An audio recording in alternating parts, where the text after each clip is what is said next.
कार्यकर्त्यांना रोखण्याचा प्रयत्न करतायत। मात्र आपण बघितलं तर या दृश्यांमध्ये भाजपचे कार्यकर्ते थेट जी नामांकित IT कंपनी आहे त्या कंपनीमध्ये आता शिरलेले आहेत आणि या ठिकाणी आता भाजपकडून आंदोलन सुरू करण्यात आलेलं आहे।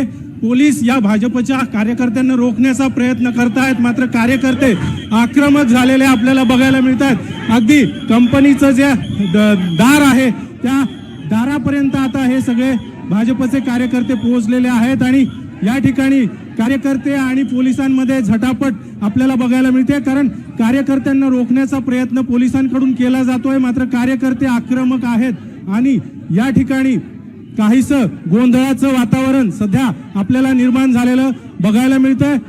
कार्यकर्त्यांकडून कंपनीमध्ये शिरण्याचा प्रयत्न केला जातोय, मात्र पोलिसांनी या कार्यकर्त्यांना कंपनीचं जे प्रवेशद्वार आहे त्या ठिकाणी सध्या रोखलेलं आहे।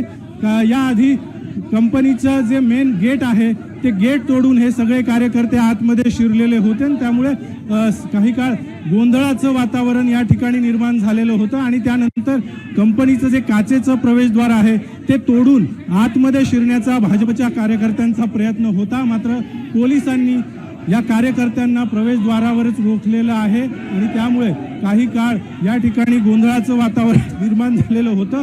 आता देखील आपण पाहतोय की थेट भाजपच्या कार्यकर्त्यांनी थेट या कंपनीच्या प्रवेशद्वारावरच आता ठिय्या मांडलेला आहे आणि या ठिकाणी आता ठिय्या आंदोलन या सगळ्या कार्यकर्त्यांकडून सुरू करण्यात आलेला आहे।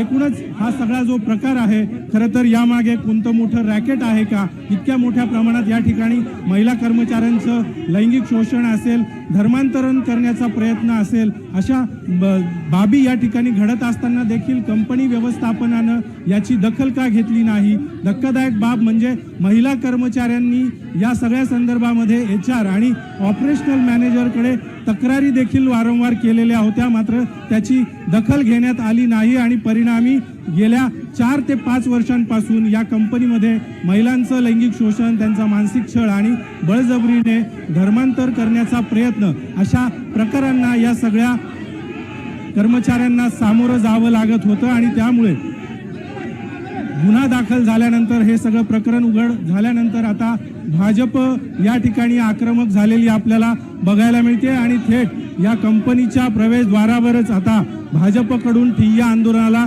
सुरुवात करण्यात आलेली आहे। भाजपचे शहराध्यक्ष, भाजप युवा मोर्चाचे कार्यकर्ते आणि पदाधिकारी मोठ्या संख्येने या आंदोलनामध्ये सहभागी झालेले आहेत आणि या ठिकाणी कंपनीच्या निषेधार्थ, कंपनी व्यवस्थापनाच्या विरोधामध्ये घोषणाबाजी देखील आपल्याला या ठिकाणी सध्या होताना बघायला मिळते।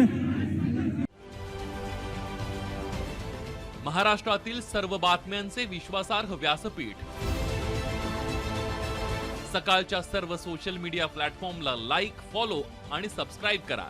तसंच सर्व नोटिफिकेशनसाठी बेल आयकॉन प्रेस करायला विसरू नका।